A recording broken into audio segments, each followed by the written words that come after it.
Welcome back, everybody. I am Wild, and I am so excited. I can't believe this epic journey is about to begin. Getting ready to share my full pack explosion, all the items I'm taking with me that's going to help me thrive and survive on the Appalachian Trail for the next 6 months. That's coming up next.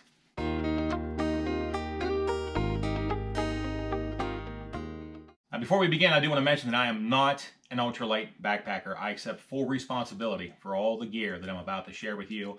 Also, I heard a great saying the other day that if a piece of gear brings you more smiles than the weight and the effort to carry it through 14 states, then good on you. There's your answer as to whether or not to bring something.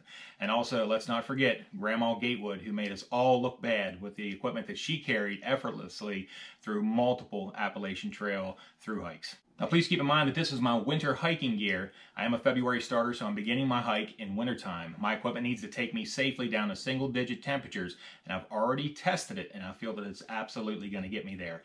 I do have some additional equipment later in the season when it warms up that I'm going to transition to. I'll share that gear at a later time, most likely from the trail.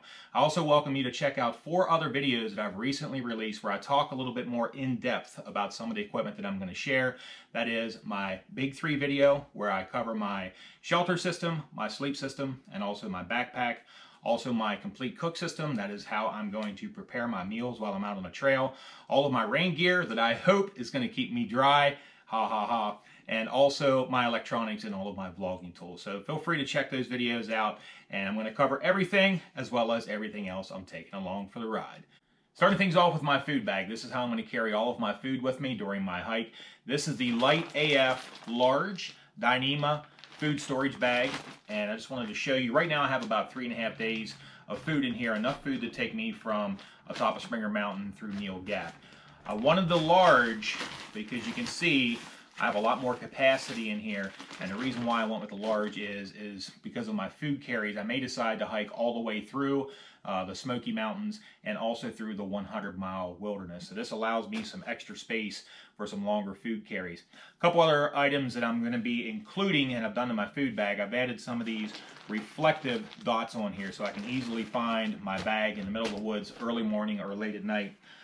I've also added a paper clamp, and the reason I've done this is my primary way of cooking my food will be the freezer bag method, where I'll basically be adding hot water to my items and rehydrating and heating them in food freezer bags. A lot of times with your north sides and everything, you simply tear the top off, you pour your hot water in, and the bags will last just long enough before they soak through for you to eat them. So what this food clamp does is it allows me, because when you fill it up with water, it allows me to roll that down just a little bit and put that clamp on the top. Sometimes these things fall over or leak out a little bit, but it's real easy to clamp the top shut. So adding the paper clamp. Also, this is my bear line that I'll be hanging my food with, where I don't have access to a bear box or a bear pole or bear cables. This is Lawson line. This is reflective. You can see this in the dark, and this is some pretty awesome gear right here. Again, that's available at Lawson Equipment. Added a few hair ties, and the reason why I've done that is if I have some dried fruit or I'm just adding a small portion and it's not resealable, you know, the food on the top, you can wrap one of these hair ties around it and keep everything, all the contents from spilling out everywhere in your food bag. Go ahead and mention my Lixada titanium spoon, and I did go with a polished bowl. Highly suggest a polished bowl because this coating right here, you don't want that in your mouth. It's kind of, you know, almost like fingernails on a chalkboard when you're trying to eat. My water system. First I want to mention, being I'm a February starter starting in wintertime, I've decided to leave my Sawyer squeeze at home. I do not want to worry every single day about this freezing with a roller coaster of temperatures that I'm going to encounter on the trail. So I am leaving this home. It's going to save me 4 ounces in weight. I'm going to use the Aquamira method of purifying my water. There are some videos out there that you can easily research to see how to use this product.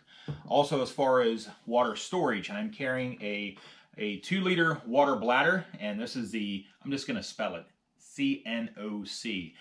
People call it Knock. I have no idea how to pronounce it, but this has 2 liters of water carrying capacity. Also, I'm carrying 2 1-liter smart water bottles, and I have added the flip caps to both of them, and I also have a scoop there to scoop water.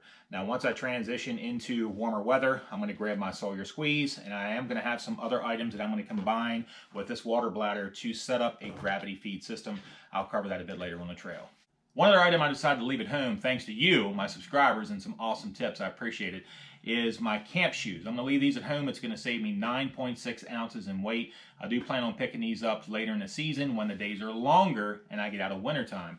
The reason I'm leaving them home is, or those shorter days where I have more time in my sleeping bag, I can air my feet out, and if I need to protect my dry socks with my wet boots, all I need to do is simply slide on these plastic bags, and it's going to protect my dry socks while I go outside and take care of business.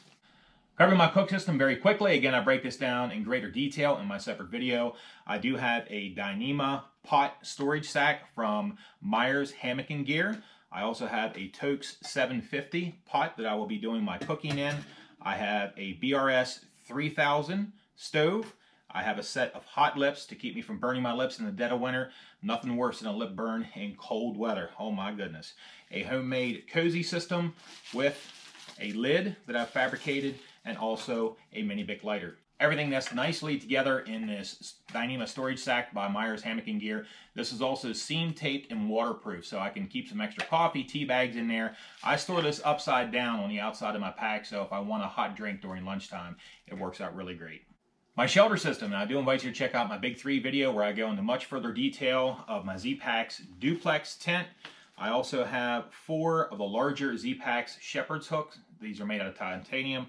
Also, I have 2 of the Z-Packs. These are more like a mini groundhog style tent stake. This is actually for the sides of the tents, not the vestibules. And for the vestibules, went to Walmart, picked up some of their larger style groundhogs. Now, these were a couple inches longer. I just went ahead and chopped them off and ground down the edges on them to make them nice and smooth. And I store all of that in a Z-Packs tent stake sack. Of course, this is a trekking pole tent, so I may as well go ahead and mention my Black Diamond Trail Pro Shock trekking poles. And also on these, I have added some duct tape for some equipment repairs and also some Lyco tape for blisters. My sleep system, again, check out that Big 3 video where I go much deeper into these items. I'm going to fire through these real fast. I have a Nemo Tensor Short Mummy Inflatable Sleep Pad. To add R value to the entire system, I have 2 things. I have an SOL Escape Bivy. I also have a Sea to Summit sleeping bag liner. This is the reactor. This will add 10 to 14 degrees warmth to my entire sleep system. I've added at 2.5 ounces a piece, 2 inflatable pillows. These are comfort items, obviously. I paid $5 a piece for these, shipped to my house. If I ended up ditching these things, no problem. But I'm a side sleeper and I want a great night's sleep. One is going to be for my head. One is going to be to tuck between my arms when I lay on my side. Really helps me with shoulder pain. And also I have my Enlightened Equipment Revelation 20-degree quilt. My rain gear, very briefly, please check out my separate video that I recently released going into much more detail. I have a 6 Moons Design Silver Shadow. This is the base model trekking umbrella. I also have an Outdoor Research Helium 2 rain jacket. Just a quick glance at that. I also have the Marmot, I have the Marmot Precip rain pants. I have the Mountain Laurel Designs 3-layer E-vent rain mitts. These things are really awesome, and one of my subscribers caught the fact that I had yet to seam seal these, so that has been done. Good catch. Also from Mountain Laurel Designs, I have a plastic pack liner that I'll be using to protect the contents of my pack, and also my Randy Sun waterproof socks. Getting into some of my clothing, my Puffy. I scored a deal on eBay, brand new in the wrapper. I told you I'm a thrifty shopper and I am patient. I paid $40 for this Puffy shipped to my house. It is an LL Bean.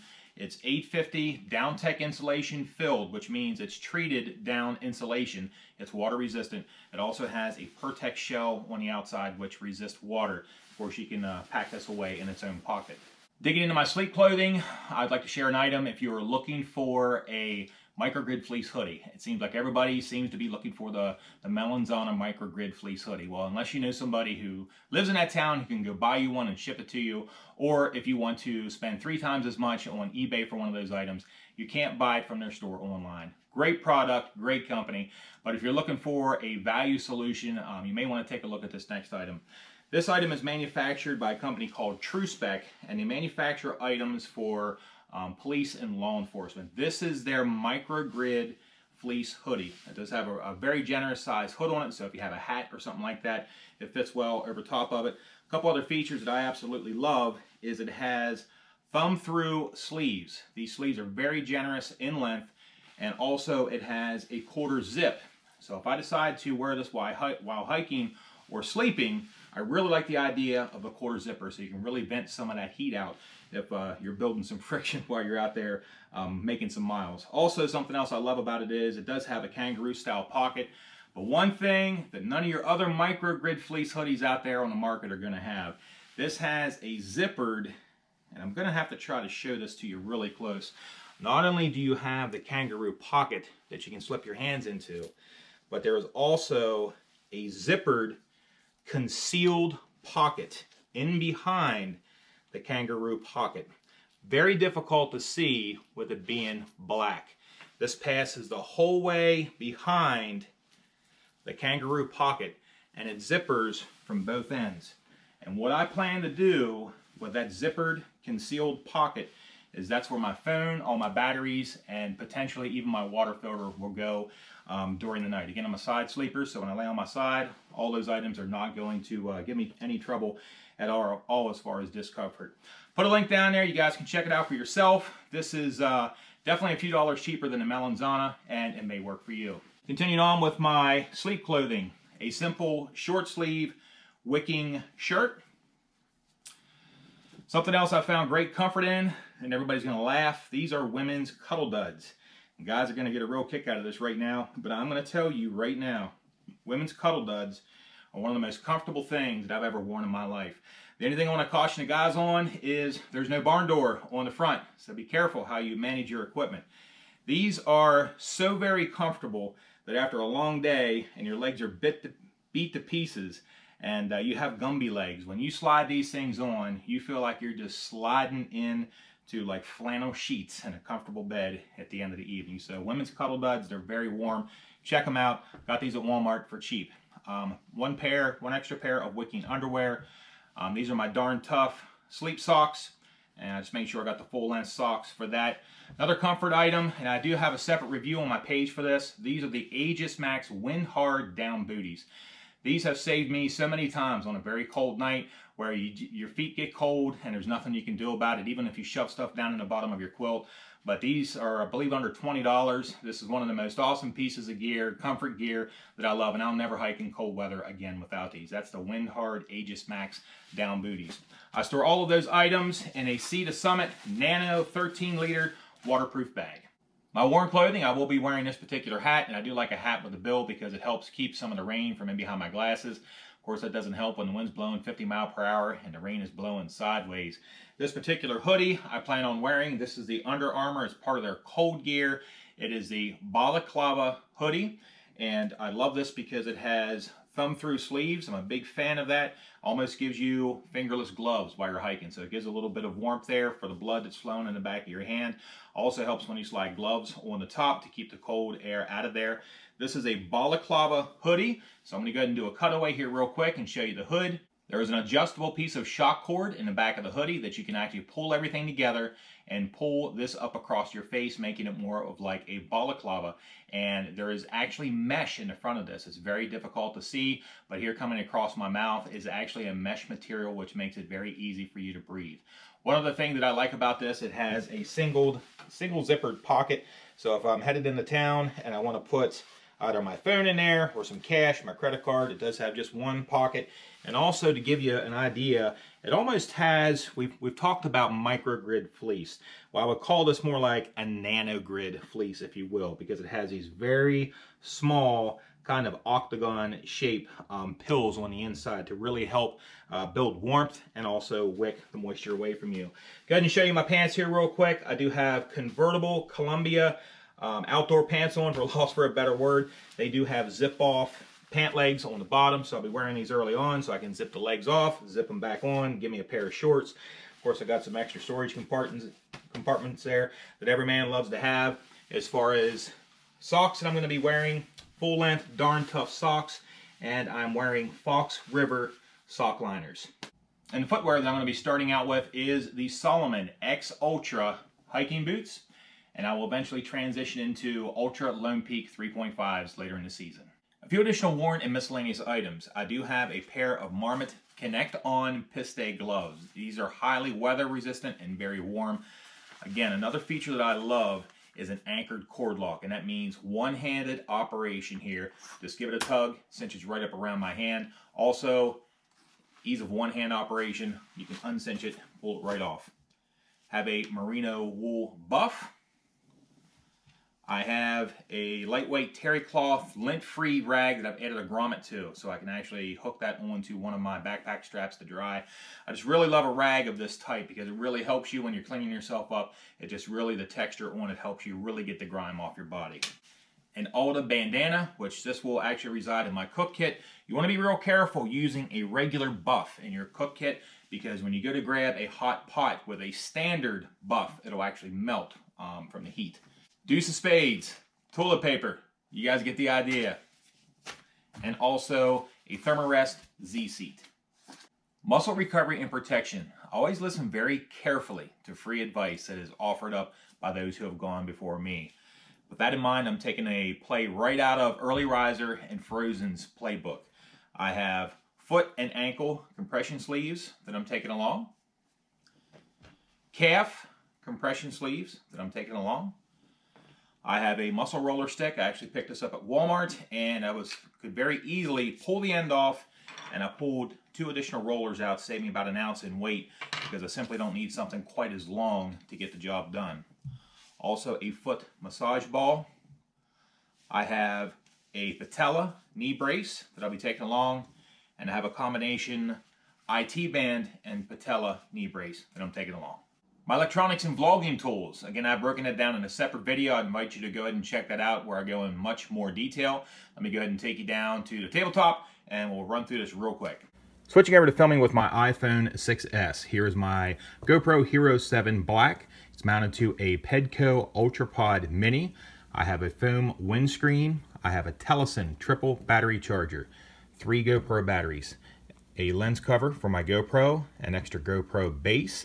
I have 3 micro SD cards that are stored in these SD card adapters to keep me from losing them and also to protect them from the elements. I have a Spot Gen 3, a Manfrotto phone clamp, factory iPhone headphones with a built-in microphone, a Nightcore NU25 headlamp. I have 2 charging cables with me. The one in the middle, it is black. It is USB-C to USB-C. This one is USB and it's a triple charger. It will charge my cell phone. It also has USB-C and also micro USB. My RAV Power Power Delivery 26,800 milliamp hour battery bank. That is also charged by an Anker PowerPort 2 charger, which has 2 outputs, power delivery output and also the IQ output. All this is stored in a waterproof stuff sack. My Dyneema Ditty bags were manufactured by Jeff Myers of Myers Tech Hammock Lab. We have my personal hygiene items and also what I'll consider my first aid and utility items. Let's dig in. A personal hygiene item that actually rides in the side pocket of my backpack is Clorox hand sanitizer. And in my daily ditty bag, I have some Dr. Bronner soap that I've simply put in an old Visine bottle. I have a Dollar Tree toothbrush that I simply cut the base off of it to save a little bit of weight. Travel toothpaste. And what has replaced my Body Glide and also my Gold Bond medicated powder is Gold Bond Friction Defense. I absolutely love this product. I contacted Gold Bond and they have no intention of making a travel size of this. However, not only does this have lubrication qualities to protect against chafing, it also has healing properties to help heal those hot spots.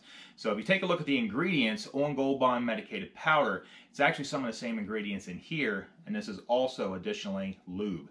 So if you look at replacing both those items, I have a weight penalty of only 0.4 ounces, and I actually have almost 4 times the product that I can carry with me. My medical and utility ditty bag. I have medical items such as a tick removal tool, I have Band-Aids, I have Desitin antibiotic ointment, I have some needles as well as some sewing thread to help out with blisters. Also have a little baby pin, safety pin on the inside there. Have some medical items such as ibuprofen, Aleve, anti-diarrhea medication, and a couple of sleep aids in there for my first few days on the trail when the adrenaline is just running through my system and I can't sleep. Have some earplugs to fend off snorers. A Victorinox 580 pocket knife. This is loaded with features. I think this could be a hiker's best friend. It has a nail file, it has a knife, it has scissors. Very importantly, it has toenail clippers that work very well. Also, it has a toothpick and tweezers. That is a Victorinox 580 model. Extra butane lighter. Little hack here, I always keep a little zip tie underneath the butane switch. It keeps this thing from accidentally discharging in your pack. I always like to keep a little fire kit with me, especially in cold weather. Simply some Vaseline soaked cotton balls, which you can use for other medical purposes as well. And I have a wet fire fire starter. My utility and repair bag is filled with repair kits for my Z-Packs duplex tent. Also my sleep pad. I have some extra tenacious tape in here for general repairs and clothing repairs. An extra flip cap for a 1 liter bottle. I have some extra seam sealer in there. Dental floss, and also an extra gasket for my Sawyer squeeze. Along with the gut hook app that I'll be keeping on my cell phone, which will give me all the information about the Appalachian Trail, water sources, road crossings, shelter areas, information on towns. I'm also going to be carrying a hard copy of the AWOL AT guide. I've actually torn this into third sections to lighten the weight a little bit, and I'll be carrying this with me as well. So here it is, everybody, all loaded up and ready to go in my Gregory Optic 48 backpack. On board I have 2 liters of water, 3.5 days of food, of course my fuel canister, everything as if I will be stepping off Springer Mountain in Georgia. Tried to weigh this on my scale this morning and my scale was all over the place. It just squeaked under 30 pounds, but it was also showing me a high reading of 31 pounds. And for a winter weight, I would be real happy if that's what my authentic weight is. I'll be sure to share a final weight before I hit the trail when I put this on the scale outside in my Kalola Falls office. Thanks everyone for stopping in and checking out my full gear explosion. A sincere thank you to all of my subscribers for all of your support. I'm literally leaving for Georgia in the next few days, and I am so excited. If you haven't done so already, I do welcome you to hit the subscribe button and hit the notification bell. I welcome you to walk with me to Katahdin. Thank you so much, everyone. I'll be seeing you on the trail very soon. Thank you so much for watching Wild on the Trail.